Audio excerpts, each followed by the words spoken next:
Boa noite, irmãos. Prazer estar com vocês mais uma vez essa noite, num tema tão especial. Para quem não sabe, neste mês de outubro nós estamos comemorando o mês da Reforma Protestante, mais especificamente no dia 31 de outubro. É um marco para nós, porque é um momento de comemoração. Temos motivos para comemorar o marco da Reforma Protestante. E com a ajuda de Deus, nós vamos poder trabalhar um pouco aqui durante esse mês de outubro. Tanto eu quanto alguns pregadores vão estar responsáveis com temas que foram centrais das Escrituras. Bom, sem delongas, vamos abrir as nossas Bíblias. 2 Timóteo, capítulo 3, versículo 16 e 17. Segunda carta de Paulo a Timóteo, capítulo 3, versículo 16 e 17.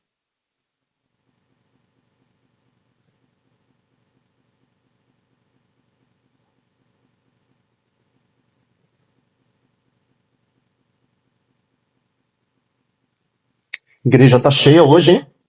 Que bênção. Fico muito feliz.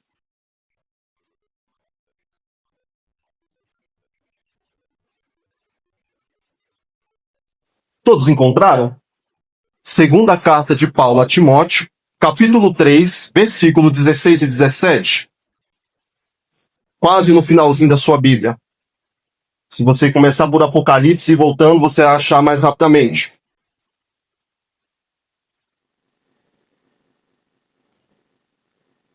Todos encontraram? Diz assim as Escrituras: toda a Escritura é divinamente inspirada e proveitosa para ensinar, para repreender, para corrigir, para instruir em justiça, para que o homem de Deus seja perfeito e perfeitamente instruído para toda boa obra. Vamos orar? Santíssimo Deus, nós comparecemos mais uma vez perante a tua face, com um coração cheio de gratidão, pois o Senhor, sendo rico em bondade e misericórdia, se dispôs em revelar a si mesmo às suas criaturas. O Senhor, sendo um Deus generoso, generosíssimo, se manifestou a nós pelas Sagradas Escrituras. O Senhor teve compaixão de pecadores miseráveis que somos. Pai, quão bendita é a tua palavra. Quão bendita é este livro que está em punho. Quão maravilhoso era, ó Deus, termos conhecimento do Santo, ter conhecimento da salvação que o Senhor realiza por meio de Cristo. Como é maravilhoso, ó Deus, ter na tua palavra toda a instrução para a vida. Como é maravilhoso, Senhor.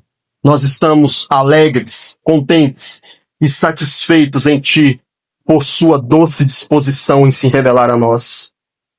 O que seria de nós, ó Pai? O que seria de nós se não fosse a Tua palavra? Mas jubilosos nessa noite nós te rendemos graças e pedimos ao Senhor nessa noite que o Senhor fale conosco por intermédio da Tua palavra, da Tua santa revelação. Pedimos ao Senhor que o Senhor nos edifique por meio dela e também por meio dela o Senhor seja glorificado. E somente o Senhor nela receba a glória que lhe é devida. Me concede graça, ó Pai, na exposição da tua palavra. Como dispenseiro da palavra, eu sou responsável pelo que direi nesta noite. Me ajuda, mediante a dispensa das Sagradas Escrituras, a oferecer um alimento saboroso, nutritivo e enriquecedor para os teus filhos, para que eles também sejam edificados na palavra. Nós assim oramos em o precioso nome de Jesus. Amém. Queridos, como eu disse a vocês, este mês nós estamos comemorando o mês da Reforma Protestante.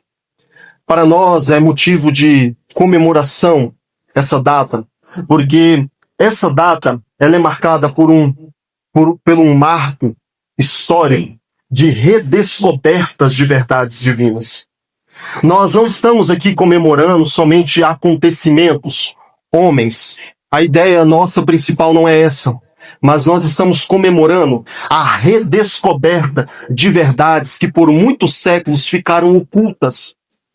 Qualquer pessoa que se interesse pelo estudo da história da igreja vai poder contemplar que as Sagradas Escrituras nem sempre esteve disponível para nós. Nós vamos aprender no estudo da história da igreja que nem sempre essa Bíblia que você está em suas mãos estava disponível. Muito dentro da igreja medieval, da igreja romana medieval, no século XVI, a palavra de Deus, a Bíblia, a sua única tradução era em latim. Não havia tradução da Bíblia em outro idioma. E não era permitido a sua tradução. Também as missas que eram realizadas na Igreja Católica Romana, todas elas eram realizadas em latim. Ou seja, quando o povo ia assistir à missa, eles não eram capazes de compreender o que estava sendo dito, a menos que aquele que estivesse lá compreendesse o latim. Então, nós vemos aqui que o povo, naquela época, principalmente a gente simples, não tinha um fácil acesso às Escrituras. Mas Deus, por intermédio de alguns homens, redesvelou, nem sei se essa palavra existe, mas redesvelou, inventei. Redesvelou a sua palavra. Verdades preciosas da palavra de Deus agora estavam disponíveis ao povo. Homens traduziram a Bíblia em vários idiomas, na língua vernácula. Martinho Lutero, por exemplo, fez a tradução, se eu não me engano, do Antigo Testamento grego para o alemão, para que o povo tivesse acesso à palavra de Deus. Então, nós temos motivos para comemorar a reforma, porque verdades, e são verdades que concernem, principalmente nós vamos aprender durante o mês, que são verdades concernentes à salvação. Se essas verdades ficarem ocultas, como alguém pode ser salvo? Então nós temos motivos sim para comemorar este período, porque é um período de redescoberta de verdades preciosas. E nós vamos também aqui, não somente comemorar, como também fazer uma reflexão dessas verdades. Existem algumas doutrinas que foram redescobertas mediante as Sagradas Escrituras.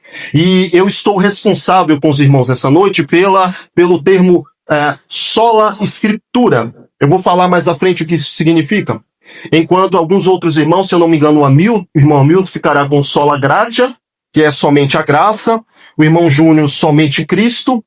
O pastor Henrique, se eu não me engano, está com somente a Deus a glória. Eu acho que somente a fé vai ficar para uma outra ocasião, não é? Acredito. Mas a oportunidade não irá faltar. Então nós vamos tratar esses assuntos com os irmãos. Então, eu quero aqui tratar o sola escritura com os irmãos. E aqui eu quero... Deixe-me dizer como nós iremos tratar desse tema nessa noite. Primeiro, eu irei fazer breves considerações sobre o sola escritura, ou nós também podemos chamar a suficiência da Escritura. 2, eu irei tratar do sola Escritura dentro da própria Escritura. E 3, eu irei fazer algumas implicações práticas deste ensino. Então vamos ao primeiro ponto, que são as considerações sobre o sola Escritura.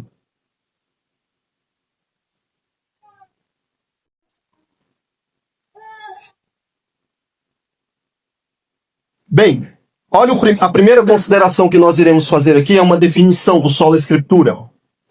Sola Escritura é um termo latim que quer dizer somente as Escrituras.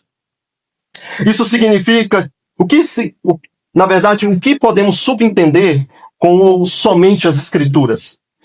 O que se deve subentender quando nós afirmamos o ensino do sola Escritura? Significa isso, que a Bíblia e ela sozinha é suficiente como regra de fé e de prática para a igreja. A Bíblia sozinha é suficiente para nos ensinar aquilo que eu devo crer acerca de Deus e das coisas concernentes à salvação.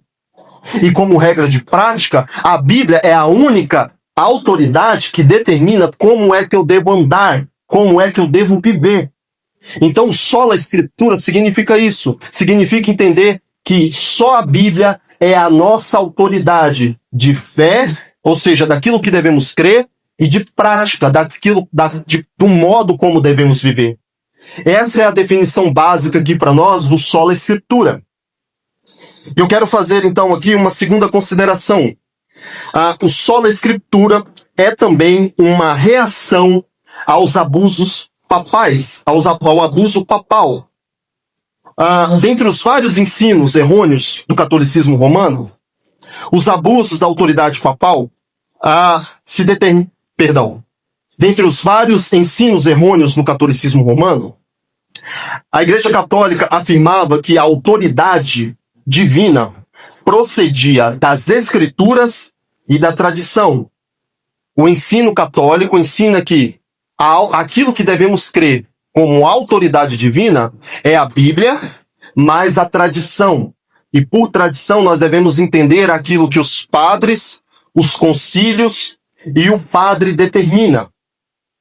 Esse é o ensino católico, de que não somente a Bíblia não é sozinha a autoridade divina, mas a tradição, aquilo que o Papa fala, aquilo que os padres ensinam, como eles interpretam a Bíblia, é também sim uma fonte de autoridade. E diante disso, surgiram diversas consequências. Dentre essas consequências da autoridade, da suposta autoridade divina do Papa, surgiram alguns equívocos e erros, e principalmente abusos da Igreja Romana, como, por exemplo, a venda das indulgências. Para quem não conhece, a venda das indulgências era a venda do perdão de pecados. As indulgências da Igreja Romana, realizada, era a venda do perdão dos pecados. Então, se eu cometi algum pecado, eu poderia comprar o perdão desse pecado. Se eu, porventura, se eu tivesse plano de pecar amanhã, eu poderia comprar uma indulgência, a fim de que o meu pecado, mediante esse escrito, uma indulgência por escrita, eu tivesse o perdão dos pecados. É interessante, uma coisa irônica, que John Tetzel, se eu não me engano, que estava vendendo as indulgências na Alemanha, um homem procurou ele, querendo comprar uma indulgência para um pecado que iria cometer no outro dia. E então, John Tetzel, com os dinheiros das indulgências, foi roubado por esse homem. E John Tetzel foi questionar esse homem. Esse homem, olha, eu já comprei o perdão dos pecados. O tiro aqui meio que saiu pela culatra, né? Então, esse era um dos abusos da Igreja Romana, talvez um dos mais marcantes, a venda do perdão dos pecados. E existem alguns personagens aqui da Reforma que, diante desse marco, desses abusos da autoridade papal, se levantaram contra a Igreja. Um deles é Martinho Lutero. Martinho Lutero, quando viu John Tetzel vendendo as indulgências, ele já tinha um tempo de contato com as Escrituras, e vendo aquilo, ele se revoltou em seu coração. E diante daquelas vendas, ele pega e ele compõe um documento chamado de 95 Teses. E nesse documento, ele escreveu 95 argumentos contra os abusos da Igreja Romana. E ele vai pegar esse documento e ele vai afixar no Castelo de Wittenberg. O Castelo de Wittenberg, quando ele prega, é um lugar onde todas as pessoas têm acesso. E as pessoas começam a tomar conhecimento da denúncia de Martinho Lutero. E isso chega aos ouvidos da Igreja Romana. E Martinho Lutero, então, ele é convocado para uma dieta na cidade de Worms. Ele é convocado porque essas 95 teses, esse documento, chegou aos ouvidos da Igreja Romana. E foi ali promulgado uma dieta que nós podemos entender como um tribunal. Martinho Lutero foi convocado diante do imperador da Saxônia e diante da Igreja Romana, chamado a se retratar. Ele foi convocado a se retratar. A igreja perguntaram, foi você quem escreveu esses documentos? Ele, sim. E a igreja então pergunta, você vai se retratar? E ele pede um tempo para que ele pudesse orar e dar a resposta, e é dado, e depois ele retorna. E olha o que ele diz, olha as palavras, veja como só a escritura aqui já começa no seu embrião. Olha o que ele diz. A menos que eu seja convencido pelas escrituras e pela razão, não posso e não me retratarei. Olha as palavras desse homem. A menos que eu seja convencido pela consciência, pelas escrituras e pela razão, não posso e não me retratarei. Nós percebemos aqui que Martinho Lutero, avaliando a tradição e avaliando as escrituras, adivinha qual tesouro? As escrituras. Ele percebeu que havia contradições nos ensinos, dos ensinos do romanismo. Ele percebeu que havia contradições e abusos da igreja romana. Então Martinho Lutero se levanta, e nós já vemos aqui um eco do sola escritura. Ele diz, se vocês não mostrarem para mim que eu estou errado, que aquilo que eu escrevi, de acordo com as escrituras, se eu não estiver errado, a menos que vocês provem para mim nas escrituras que o que eu escrevi está errado, eu não posso me retratar. Ele vai dizer, ele fala que é perigoso lutar contra a própria consciência. Uma vez que a consciência dele foi cativa a palavra, ele diz, é extremamente perigoso fazer isso. Não me retratarei. Então nós vemos aqui em Martinho Lutero, um reformador de primeira geração, um eco do sola escritura, somente a Bíblia como palavra de Deus. Deixe-me citar aí outro reformador acerca do que ele disse sobre o sola escritura. O reformador João Calvino. Ele diz assim, olha o que ele diz sobre as escrituras. Assim como velhos ou de vista fraca, quando põem óculos, começam a distinguir claramente aquilo que antes viam confusamente, também as escrituras, ao nos mostrarem claramente o verdadeiro Deus, dissipam as trevas e nos revelam a sua vontade. O que Calvino está querendo dizer aqui para nós? Calvino está dizendo assim, olha, quando não temos a revelação, as nossas vistas são embaçadas no que diz respeito a Deus. Nós não conseguimos distinguir as realidades divinas, as realidades espirituais. Nós não somos capazes. Mas a Bíblia, ele aponta para a Bíblia como se a Bíblia fosse um óculos. Como se eu colocasse um óculos, e ao colocar o óculos, eu começo a ver mais nitidamente as coisas concernentes a Deus. Mas João Calvino olha para e chama as escrituras como se ela fosse um óculos. Ou seja, é o único instrumento que nos capacita a enxergar as coisas de Deus. João Calvino também rejeitava o ensino católico de que a Bíblia foi criada pela Igreja. A Igreja Católica Romana ainda hoje, principalmente, se eu não me engano, no Concílio de Trento, que é o documento da Igreja Romana, ela afirma que a Igreja, a Bíblia foi criada pela Igreja. Por isso, a Igreja tem a autonomia para interpretar a Bíblia. Mas João Calvino se opôs fortemente a esse tipo de ensino. Para João Calvino, o que valia era Efésios 2:20. Efésios 2:20 vai dizer, edificados sobre o fundamento dos profetas e dos apóstolos. João Calvino queria o contrário. A igreja é criada por intermédio das escrituras. E não as escrituras é criada por intermédio da igreja. Então ele diz, ele aponta Efésios 2:20, que a igreja é criada pelas escrituras. Por que isso é relevante? Porque a igreja romana, a igreja católica, arrogava para si o único direito de fazer uma interpretação correta da Bíblia. Se eu aqui fizer uma interpretação, e essa interpretação estiver correta, de acordo com as regras de interpretação, mas um papa ou um padre dizer, olha, a sua interpretação não tem valor nenhum, o que tem valor é como a igreja interpreta. Mas aí, se compararmos o ensino da igreja romana, está distorcido. Não está igual às regras de interpretação. Então a igreja romana arrogava esse direito. Olha, nós ainda temos direito de interpretar a Bíblia, vocês não têm. E isso foi muito útil para nós, o levantamento desses homens. O levantar desses homens. Porque esses homens disseram, olha, não é assim que funciona. Não é dessa forma que a banda toca. A Bíblia deve ser interpretada por qualquer um que tiver desejo de conhecê-la. É claro que isso não significa que todos interpretarão corretamente. Mas isso não pode ser restrito a uma classe. A palavra de Deus deve estar exposta e alcançável a todos que desejarem conhecê-la. Então João Calvino se levantou contra esse tipo de ensino, dizendo que as escrituras, as escrituras que deveriam determinar aquilo que a igreja deveria ser, aquilo que a igreja deveria crer, e não o contrário. E aí, nós temos uma terceira consideração que eu quero fazer com vocês aqui.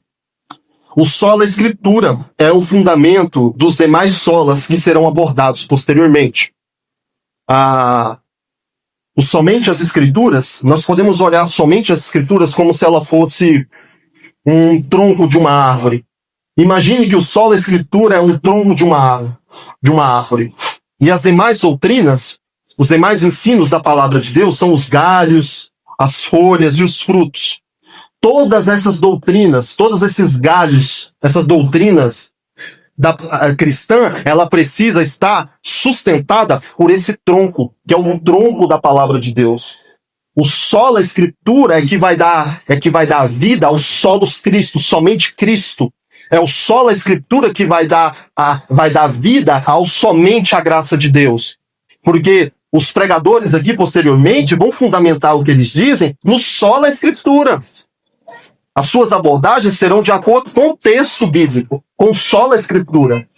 Então nós devemos olhar para o sola escritura como se ele fosse uma mola mestra que impulsiona todas as outras doutrinas. E aí nós chegamos no nosso segundo ponto, que é o sola escritura dentro das escrituras. Agora a gente vai entrar no texto bíblico. Olhem rapidamente comigo. 2 Timóteo, capítulo 3, versículo 16 e 17. Toda a escritura é divinamente inspirada e proveitosa para o ensino, para repreender, para corrigir, para instruir em justiça, para que o homem de Deus seja perfeito e perfeitamente instruído para toda boa obra. Deixa eu contextualizar um pouquinho esse texto para os irmãos. O apóstolo Paulo, ao escrever a Timóteo acerca de homens perversos e das heresias propagadas por impostores na igreja, Paulo, em contrapartida, diz: tu, porém, no versículo 14, mantém-se firme naquilo que havia aprendido. Ou seja, qual que é o contexto aqui? O contexto do capítulo 3 de 2 Timóteo é um contexto marcado de homens, onde Paulo descreve como seriam os homens no final dos tempos. São homens marcados pela perversidade e pelo engano doutrinário. E Paulo vai dar conselhos a Timóteo, dizendo: Timóteo, essa é a característica que se seguirá daqui por diante. Virão tempos difíceis. E essas serão características desses homens. Tu, porém, no versículo 14, o tu, porém, Paulo está dizendo: olha, você em contrapartida, se você não quiser ir você precisa ir na contramão desses homens. Enquanto esses homens são marcados pela perversidade e pelo erro doutrinário, tu, porém, precisa ir em outro caminho. Então Paulo vai dar instruções a Timóteo como ele deveria ir na contrapartida desses homens. E ele diz, no versículo 14 e 15, tu, porém, permanece naquilo que aprendeste e que foste inteirado, sabendo de quem o tens aprendido, e que desde a tua meninice sabe as sagradas escrituras, que podem fazer-te sábio para a salvação pela fé que há em Cristo Jesus. Ou seja, Paulo está chamando a mente de Timóteo. Timóteo, lembra-se que desde a tua meninice, a tua mãe Eunice, a tua avó Lloyd, te ensinaram a palavra de Deus. Se você quiser ir na contramão do mundo, se você quiser ir na contramão daquilo que irá caracterizar os homens nos últimos dias, você precisa estar assegurado daquilo que você aprendeu desde o início. E o que foi que ele aprendeu? Versículo 16.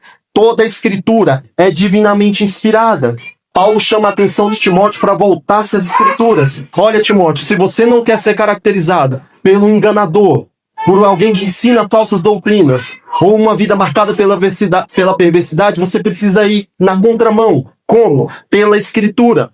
Paulo chama Timóteo, olha, lembre-se daquilo que você aprendeu desde a tua meninice, daquilo que você também aprendeu comigo. Paulo então precisa se voltar à Escritura para que o contexto aqui é um contexto de ministério. Paulo escreve a Timóteo, que estava liderando a igreja de Éfeso. E se Timóteo quisesse ir na contramão de homens perversos, ele precisava das Escrituras. Ele precisava dela para que ele pudesse ir na contramão. Então, veja aí comigo o versículo 16. Olha o que diz aí.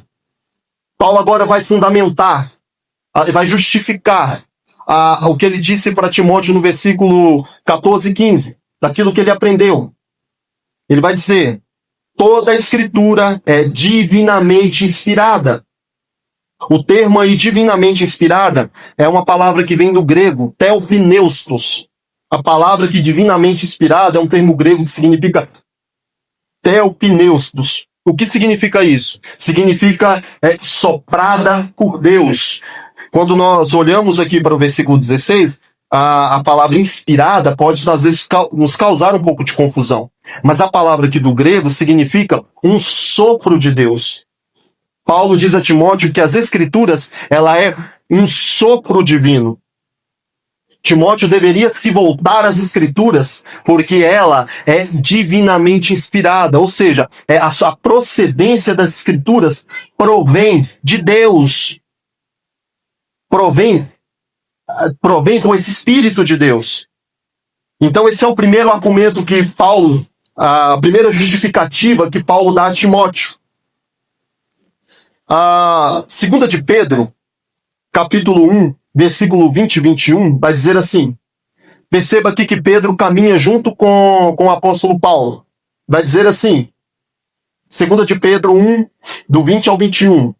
Sabendo, primeiramente isto, que nenhuma profecia da Escritura é de particular interpretação, porque a profecia nunca foi produzida por vontade de homem algum, mas homens santos falaram, inspirados pelo Espírito Santo.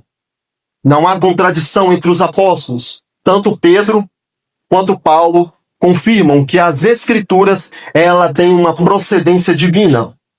É claro que dizer que as Escrituras têm uma procedência divina não implica dizer que este livro veio do céu pronto, mas Deus, por sua benignidade, usou a história, usou homens, usou a cultura, usou as circunstâncias do autor para que eles pudessem escrever este livro de forma que aquilo que ele estava escrevendo estivesse ausente de erro. Então Paulo chama a atenção de Timóteo, olha, você deve estar alicerçado nas Escrituras, porque ela tem procedência divina. E aí o texto prossegue e diz assim, e proveitosa. A palavra proveitosa aqui que o apóstolo Paulo está utilizando é uma palavra que invoca a ideia de utilidade. O apóstolo Paulo está dizendo assim, olha, as Escrituras procedem de Deus e ela é útil. O apóstolo Paulo está dizendo assim, está dizendo para nós o seguinte, olha, as Escrituras, o conhecimento acerca de Deus, não pode ficar somente no campo das ideias. O conhecimento de Deus não fica somente no campo das ideias. Eu não aprendo a palavra de Deus e fico com ela aqui, mas de alguma forma ela precisa descer para a minha boca, para os meus olhos, para os meus ouvidos, para as minhas mãos. Como é que eu sei disso? O texto prossegue e diz, para ensinar, para repreender, para corrigir e para instruir em justiça. O apóstolo Paulo aqui está mostrando a Timóteo, olha, as Escrituras que procedem de Deus têm grande utilidade. Olha aí uma palavrinha que ele cita, para ensinar, ou seja, para moldar a mente dos que se achegam a ela. O que Romanos capítulo 12, versículo 2 diz? Transformai-vos pela renovação da vossa mente. Na medida que a mente de alguém é transformada, a forma como ele vive também é. Então Paulo diz aqui em 2 Timóteo 3, que as Escrituras têm essa finalidade. Ensinar, moldar a forma como eu penso e como eu ajo. Ele também diz, olha aí a outra palavra que ele menciona no texto, para repreender, ou seja, para expor o pecado. As Escrituras, pelas Escrituras nós tomamos conhecimento daquilo que nós realmente somos. As Escrituras são categóricas em dizer para nós que somos pecadores, que quebramos a lei de Deus.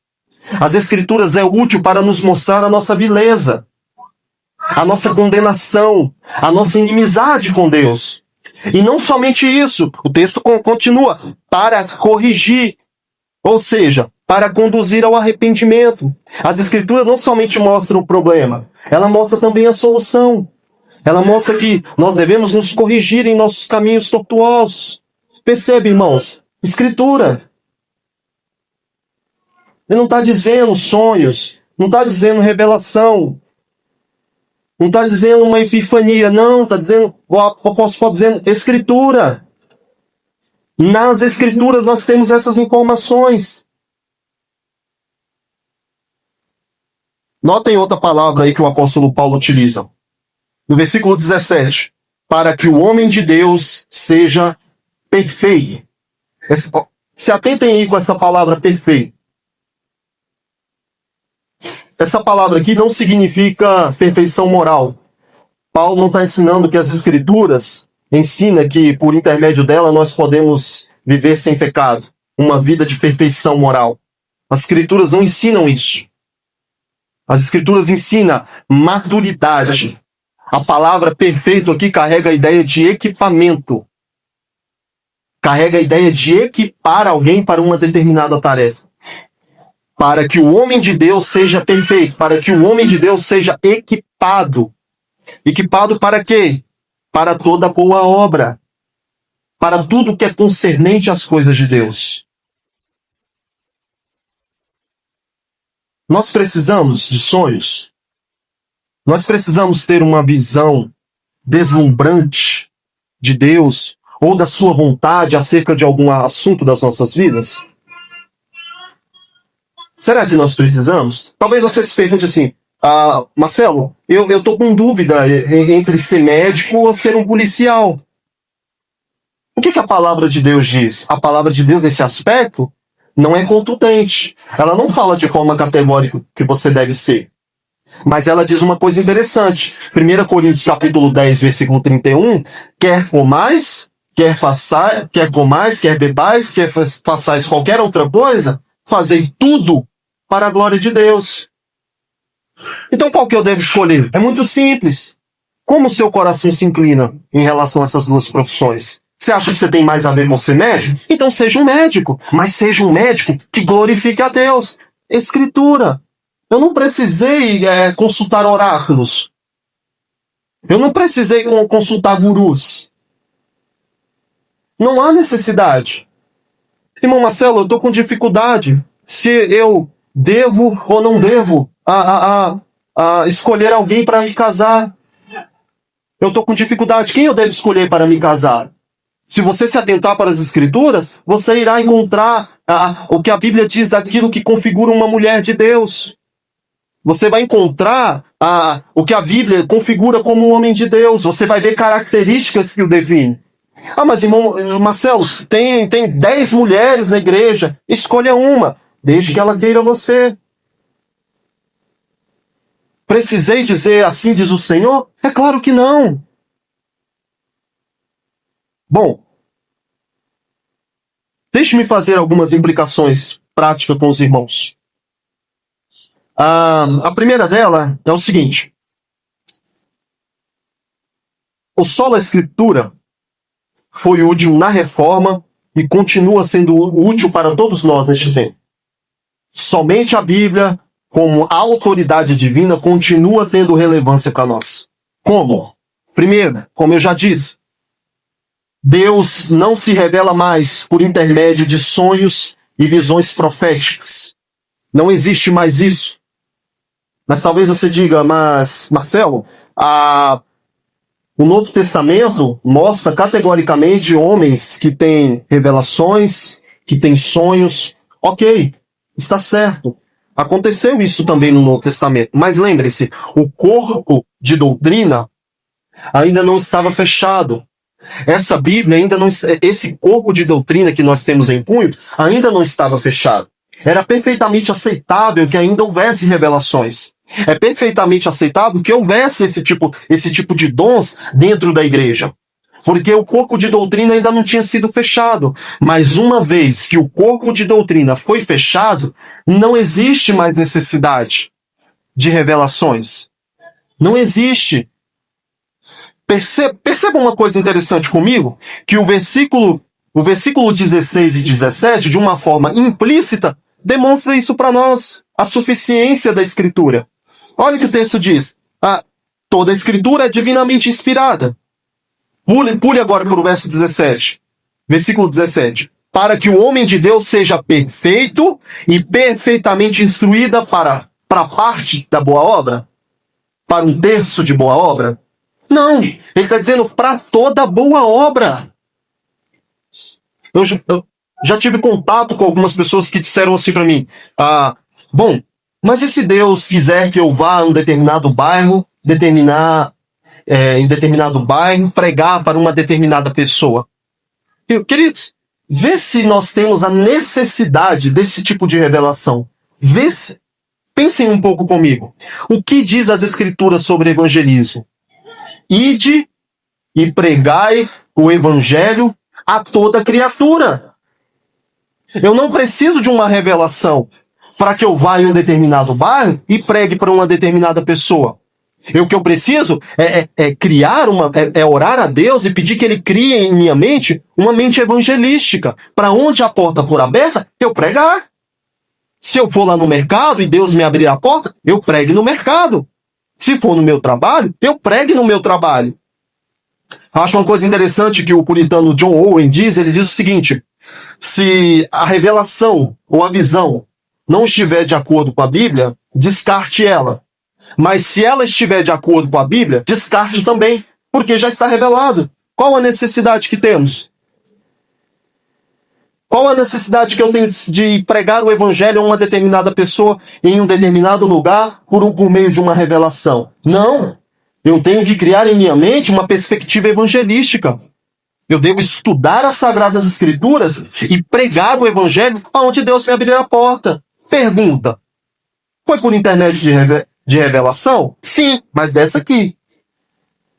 Não por homens que chegam para mim e dizem assim, diz o Senhor. Isso cessou. Queridos, qualquer um aqui que se comprometer com o texto sagrado vai perceber, se você realmente estiver preocupado em conhecer a Deus e a sua vontade, se você realmente está preocupado, você vai começar a se dedicar ao estudo desse livro. Você vai começar a querer participar dos eventos da igreja onde a palavra é exposta. Você vai querer participar da escola bíblica dominical, dos cultos, para que você aprenda a palavra de Deus. E você vai descobrir, com o passar do tempo, que tudo que você precisa para uma vida piedosa está nas Sagradas Escrituras. Irmãos, isso é libertador. Isso é libertador. É libertador quando nós paramos de... Eu acredito que muitos aqui tiveram contato em igrejas que aderiam a essas práticas. Eu mesmo estive na mão de homens assim. Homens que disseram para mim que se eu saísse da igreja, o meu casamento iria acabar. Eu já falei isso aqui mais de uma vez. Esse homem estava pautado nas Sagradas Escrituras? Não dá até cansaço falar disso. Mas é libertador. É libertador quando nós aprendemos que somente nas Escrituras nós temos todo o corpo de doutrina, todo o conhecimento de Deus, tudo que é necessário para viver uma vida piedosa, de acordo com a vontade de Deus. Sola Escritura. Olha aí uma outra aplicação que se depreende do texto, do Sola Escritura. A Sola Escritura deve nos tornar pessoas seletivas quando a igreja da qual eu devo fazer parte. Vou ler novamente. Sola Escritura deve nos tornar pessoas seletivas quanto à igreja da qual devemos fazer parte. Se você entende que a Bíblia ela é suficiente para você, como revelação divina, se você entende que somente na Bíblia você tem tudo que você precisa aprender sobre Deus e sobre a salvação e sobre si mesmo, bem como outras realidades espirituais, se você entende isso, isso deve fazer com que você seja uma pessoa mais seletiva nas suas tomadas de decisões. Você deve ser uma pessoa mais criteriosa. Se você faz parte de uma igreja aonde a Bíblia não tem a primazia, você deve fugir dessa igreja. Se você conhece igreja que assim, se você faz parte de uma igreja assim, aonde a liderança da igreja pega o texto, lê um texto e começa a contar testemunho, nós chamamos isso aqui, não é testemunho, é testemunho. Começa a contar dos seus particulares. Irmãos, não é problema. Eu aqui estou fazendo algumas inferências do meu particular, mas eu estou com texto. Eu continuo aqui com texto. Eu não estou passando a maior parte do meu sermão contando conta a carochinha. Mas se você faz parte de uma igreja assim, aonde os líderes não têm um pingo de preocupação com o texto bíblico, em mostrar para você o que o texto bíblico significa, ele não perpassa a palavra, ele mal tem interesse, mal fica com o texto, você deve fugir dessa igreja. Corre de lá.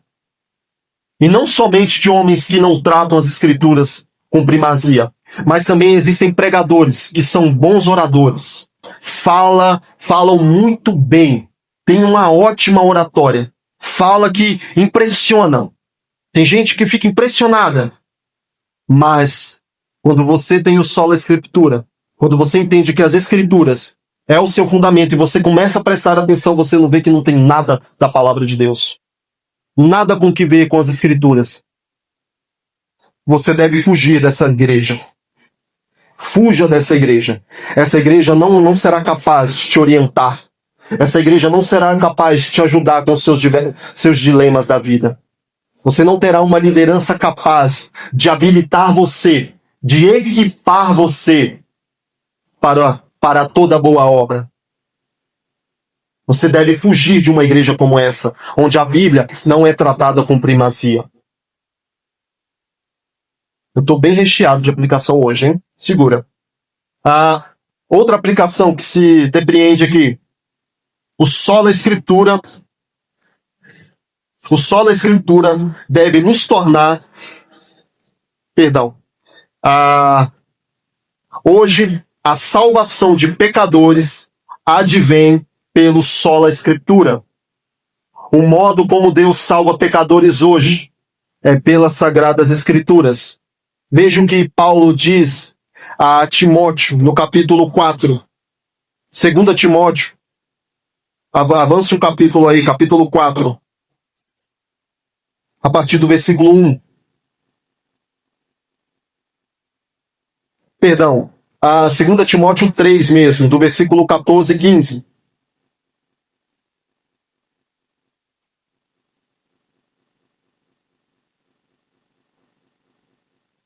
Olha o que diz aí. Tu, porém, permanece naquilo que aprendeste e que foste inteirado, sabendo o que tens aprendido, e que desde a tua meninice sabe as sagradas escrituras que podem fazer-te sábio para a salvação. Não existe salvação fora da Bíblia. Não existe vida eterna fora das escrituras. Romanos capítulo 10, versículo 17, que a fé vem pelo ouvir, e o ouvir da palavra de Deus. Não é possível que alguém alcance a vida eterna aqui, a menos que tenha ouvido a mensagem do Evangelho, constituída dentro das Sagradas Escrituras.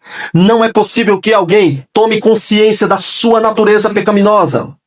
Não é possível que alguém caia em si, em arrependimento e em fé em Cristo, a menos que ele seja exposto à palavra de Deus.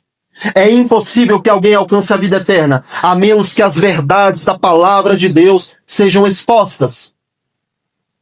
O irmão Júnior, nós estávamos conversando um determinado dia, ele falou de um jovem lá no trabalho dele que foi pregar, e ele perguntou ao jovem, mas você vai pregar o quê? Qual é o texto? Eu não estudei a Bíblia não. Eu não estudei a Bíblia não, vou chegar lá e Deus vai me usar. Queridos, eu não sei o que aquele moço disse lá, Mas o evangelho ele não disse. Se ele não usou a Bíblia, o evangelho ele não pregou. E aonde não tem o evangelho, aonde não tem as escrituras, não existe salvação. Volte sua Bíblia comigo para o Evangelho de João. Evangelho de João, capítulo 3.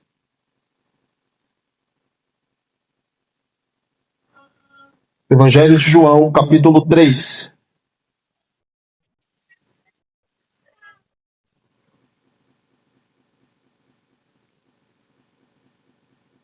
Versículo 17 e 18. Vamos ler o 16 também. Evangelho de João, capítulo 3, versículo 16, 17 e 18. Olha a salvação pelas Escrituras. Olha o que o texto bíblico diz. Porque Deus amou o mundo de tal maneira que deu o seu Filho unigênito, para todo aquele que nele crê não pereça, mas tenha a vida eterna. Porque Deus enviou seu Filho ao mundo, não para que o condenasse o mundo, mas para que o mundo fosse salvo por ele. Quem crê nele não é condenado, mas quem não crê já está condenado, porquanto não crê no nome do Filho, do unigênito Filho de Deus. Pecadores só serão salvos se forem expostos às Sagradas Escrituras. Crentes sinceros só serão crentes maduros se forem expostos às Sagradas Escrituras. Uma igreja forte, vigorosa, poderosa, só será se estiver fundamentada nas Sagradas Escrituras. Um povo cheio do Espírito Santo só o será se ele for pautado nas Sagradas Escrituras. Por isso, de uma forma mais veemente, eu digo, só a Escritura. Somente a Bíblia como a nossa regra, somente a Bíblia como o nosso fundamento, daquilo que nós devemos crer e daquilo que devemos praticar. Fique com a Bíblia. Fique com a Bíblia. Se você deseja salvação, preste bem atenção que as Escrituras diz: quem crê no Filho de Deus tem a vida. Quem não crê será condenado. Eu fui interrogado por alguém que disse assim para mim: você exorta, você questiona. Talvez você precisasse parar com isso. Talvez você deveria dizer algo mais assim: Jesus te ama. Essa pessoa nunca irá ouvir isso da minha boca. Se Deus me ajudar, ela nunca ouvirá isso da minha boca. Eu só digo Jesus te ama para crentes, para os eleitos. Eles são alvos do amor de Deus. Mas jamais eu direi para o ímpio, Jesus te ama. Por quê? Porque a Bíblia não me dá nenhuma base para dizer para as pessoas que não se arrependeram de seus pecados, que não caíram em si. Eu não posso olhar para ele e dizer, Jesus te ama. Mentira! Mentira! Jesus ama o seu povo. E eu sei disso por causa das Escrituras. Efésios 5, 25 vai dizer que Jesus morreu pela sua igreja. Ele morreu foi pelos seus eleitos. E a menos que alguém se arrependa dos seus pecados, e a menos que alguém creia em Cristo, não poderá ser alvo do amor de Deus. Se você deseja o amor de Deus, ser reconciliado com Deus, se arrependa dos seus pecados, confesse a Deus os seus pecados, se humilhe perante a sua face e clame: Senhor, eu te invoco em um pedido de socorro e imploro para que por meio do Filho o Senhor cancele os meus pecados e me conceda a vida eterna. Eu aprendi, ó Deus, que pela sua palavra eu sou um grande pecador e careço de perdão, careço de vida, careço do seu Espírito. E eu imploro ao Senhor que por meio conforme as promessas das Escrituras, o Senhor me salve. A menos que não haja Escritura, não haverá salvação. E eu encerro com uma última aplicação. O sola Escritura deve nos tornar seletivos quanto aos pregadores.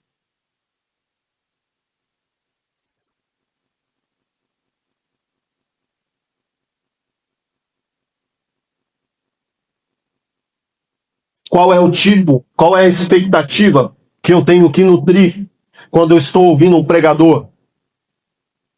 Qual a expectativa? Qual é o anseio que eu devo nutrir quando eu vou ouvir um pregador?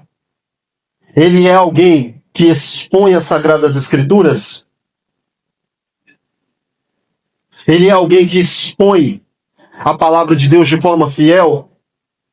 Você compara o que o pregador diz com as Sagradas Escrituras? Você coloca na balança? Você precisa ser esse tipo de pessoa. Se você é um verdadeiro cristão, você precisa ficar com sola Escritura e avaliar o que o pregador está dizendo, contexto.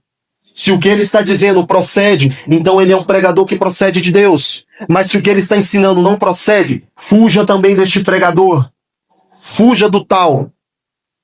Porque esse homem, se você continuar dando ouvido a eles, eles irão acabar com a sua vida. Tem gente que acha que isso é exagero. Tem gente que acha que o que eu estou dizendo é exagero.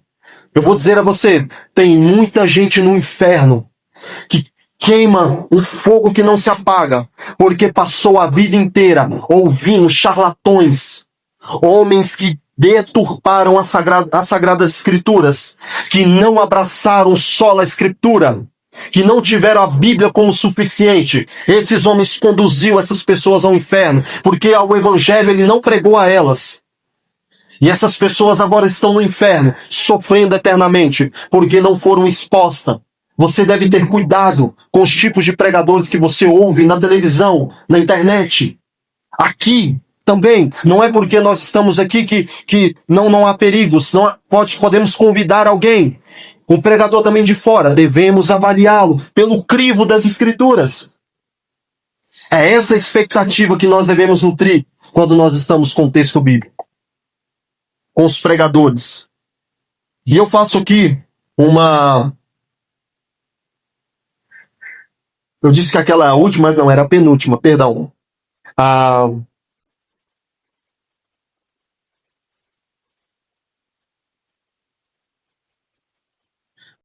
última implicação prática que nós temos aqui sobre o sola Escritura. Não devemos dar às confissões de fé o mesmo valor das Escrituras. Os irmãos que estão participando da Escola Bíblica Dominical sabem que nós estamos estudando a Confissão de Fé Batista de Londres, de 1689. Nós estamos estudando essa confissão. Mas nós devemos criar uma ressalva quando nós estudamos as confissões.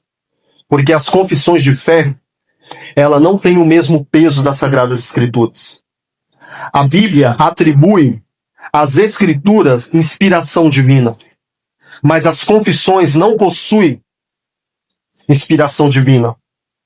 Eu não estou dizendo, queridos, que nós não podemos fazer uso das confissões. As confissões são muito boas, são excelentes. Mas as confissões, elas não possuem o mesmo peso das Escrituras. As confissões não são inspiradas. Ao estudarmos a Confissão de Londres, a Confissão de Fé Batista de Londres, tem alguns pontos que nós não concordamos com ela. E está tudo bem. Mas nós acreditamos que tem muita coisa boa ali. Que aqueles que compeliram a confissão escreveram coisas muito boas, interpretaram corretamente alguns textos. Mas os homens que fizeram esse trabalho não são inspirados. Eles não possuem a ação do Espírito Santo de forma que o seu escrito seja impassível de erro. Pode haver erro lá.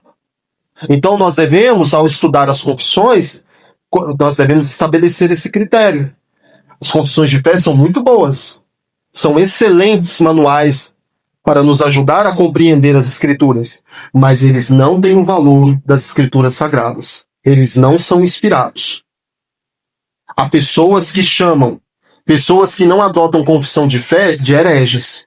Se eu não me engano, o pastor Henrique havia me mostrado um post onde um rapaz disse a um determinado pastor que fulano de tal não subscrevia uma certa confissão. O pastor embaixo escreveu, ele é um herege. Peraí, ele é um herege porque não subscreve uma confissão? Porque eu não subscrevo totalmente uma confissão de fé, eu sou herege? Peraí, A confissão, ela é inspirada por Deus? Eu seria um herege se eu dissesse, olha, Cristo não é Deus, Cristo não é homem, porque as Escrituras o diz que ele é. Então eu seria um verdadeiro herege.